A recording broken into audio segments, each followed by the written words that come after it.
মুস্তাফিজকে শুধু একটা আইপিএল এ খেলতে দেয় নাই, এবং এটা খুবই নিন্দনীয়। কিন্তু আপনি আপনার নিজের দেশের সেরা খেলোয়াড়, যে কিনা বিশ্বের সেরা খেলোয়াড়, তাকে আপনার দেশের হয়ে বিশ্বকাপে খেলতে দেন নাই। এবং এই বিষয়ে একজন প্রাক্তন উপদেষ্টা বলেছেন উনি নিজে হস্তক্ষেপ করে এই কাজটা করেছিলেন। আইসিসির নিয়ম অনুযায়ী বোর্ডের কার্যক্রমে কোনো মন্ত্রী কিংবা কোন সরকারি লোক হস্তক্ষেপ করতে পারে না।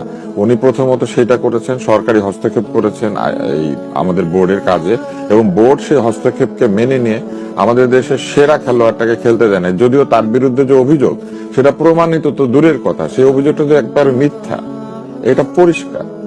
কারণ সে ছিল কানাডায় আর এইখানে যাত্রাবাড়িতে সে দাঁড়িয়ে।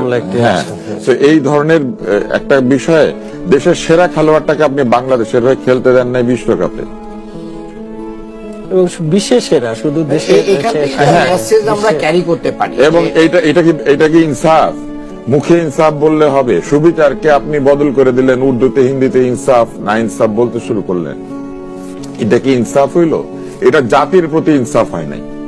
কারণ ও 10টা রান করলে বাংলাদেশের নামের পাশে 10 লেখা হইতো, ওর ব্যক্তি হইতো না। এটা বিশ্বকাপে ব্যক্তি খেলে না, দেশ খেলে। দেশের প্রশ্নে এই যে এই কাজটা যে করা হলো, এই কাজটার কি হিসাব হবে?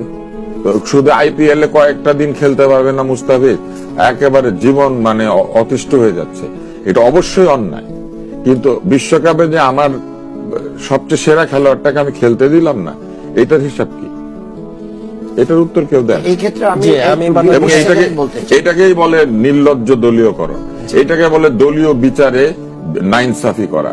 আপনি ছাত্রলীগ করলে, একটু আগে আপনাকে জিজ্ঞেস করছিলেন না আপনি, ছাত্রলীগের সবাই নাকি দোষী না, তাইলে এই সেরা খেলোয়াড়টাকেও তো এইভাবে আমরা বিবেচনা করতে পারতাম যে এখনো তো প্রমাণিত হয় নাই, খেলতো, আমরা খেলতে দিলাম না।